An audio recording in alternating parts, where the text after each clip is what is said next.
Okay, so another topical video from your boy, Mr. Jammerton himself. So, Minibots. There have been 25 bucks for the last 4 or 5 years now, and it's been a topic of discussion in the community. Not as much as it was when it first happened, but I kind of want to make a dedicated sort of like history video on this stuff because it's interesting to discuss, and I like talking about this with you guys. So, the deluxe class minibots, they're obviously probably a whole inch shorter than your standard deluxe. So, in turn, that means there's probably less plastic, less parts count sometimes due to the engineering and simplicity. But they try and make it up with plastic quality, pinned in wheels, sometimes a little bit more of a accessory play feature going on. And me personally, I've handled a lot of $25 Minibot Deluxes. I've gotten Huffer, Beachcomber, Cliff Jumper, Bumblebee, Saucer Bumblebee, Volkswagen Bumblebee, and probably some other Minibots I'm forgetting off the top of my head. But I've handled quite a few. And the main thing I've noticed is that the plastic quality generally feels more solid than your typical 5.5, 6-inch deluxe. The wheels are typically pinned in as opposed to a regular size deluxe. And maybe you get more of a feature with the accessories. But that's about it. There's no increase in paint apps as far as I could tell. Or sculpted details or engineering, and frankly sometimes it seems like the engineering is less than your typical regular size deluxe, but you're still paying the same price. And I get that feeling generally with Huffer. Like, he is super simplistic for the size, and it's not even like they tried to make up for it in terms of sculpt or paint or accessories. And it's not even like his wheels are pinned in either, and you're still paying the same price you would get for a regular deluxe. So, I don't know, man. Like, you could throw certain examples out there on what works and what doesn't for the Minibot Deluxes.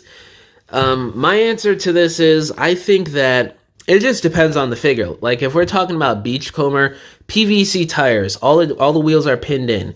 He comes with the parakeet. He generally feels super solid in hand if you guys have ever handled a Legacy Beachcomber.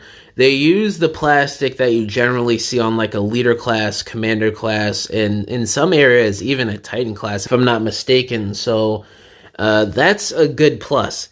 And the engineering, it's simple, but you could still see that they put some time into it, and the sculpted details are actually really nice in like the seating section and the steering wheel and stuff. So with Beachcomber, I think he's actually worth the 25 bucks. Sometimes you don't even get pinned in wheels, you don't get clever engineering, or the plastic that they use is basically the same as a regular 5.5, 6-inch deluxe, and you don't feel like you're getting anything compensated for, it being a Minibot and being a smaller figure. Gears is another one that I've gotten that feels really solid. Like, a lot of the plastic is like that matte, super solid feeling plastic that you see on more expensive Transformers generally, whether it's Voyager, Leader, Commander, Titan. You don't really see on Deluxe a lot. So you really pick and choose between what's worth it and what's not, in my opinion. I feel like something like Huffer, the Bumblebees outside of Saucer Bumblebee, because they included a lot of accessories and the engineering was really complex for that figure, so it really did feel like a nice $25 deluxe that made up for the super small size in robot mode. I feel like Earthrise Cliff Jumper wasn't really worth it. So it's a very interesting thing to kind of observe how some Minibots are worth it, some aren't, at least in my opinion, but I know for a fact I'm not the only one out there that thinks this.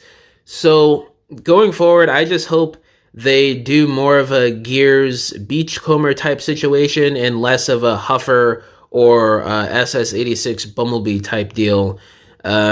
But I don't know. It just depends on what the figure is, the budgets, how they're able to handle certain things, because I know it's not easy. I'm not blaming the designers. It is what it is, what they're given, what the higher-ups say to them in terms of budget and characters and stuff like that. So I understand that, but it's just what it is. It's how the figures come out sometimes. So short answer, I think it depends on the figure. If it's worth 25 bucks, if it's a Beachcomber Gears type figure, yes. If it's something like Huffer or SS86 Bumblebee, hell no in my opinion. But you let me know down in the comments below how y'all feel about these $25 mini bots we've been getting the last few years. All my social medias are linked down below, including my email if you guys want to hit me up about business inquiries or if you want to message me about whatever. Or if you want to subscribe to my Patreon, linked down below. It's got tons of exclusive content that I won't see here on YouTube or any of my other social media accounts for $5 a month. You get exclusive toy photography, stop motions, behind the scenes of projects I'm working on like dioramas and videos, exclusive music and music snippets that I work on, and so much more. If you guys want to help support me and help support the channel, I would greatly appreciate it. But yeah, guys, thank you for watching this video. Catch y'all in the next one. Bye!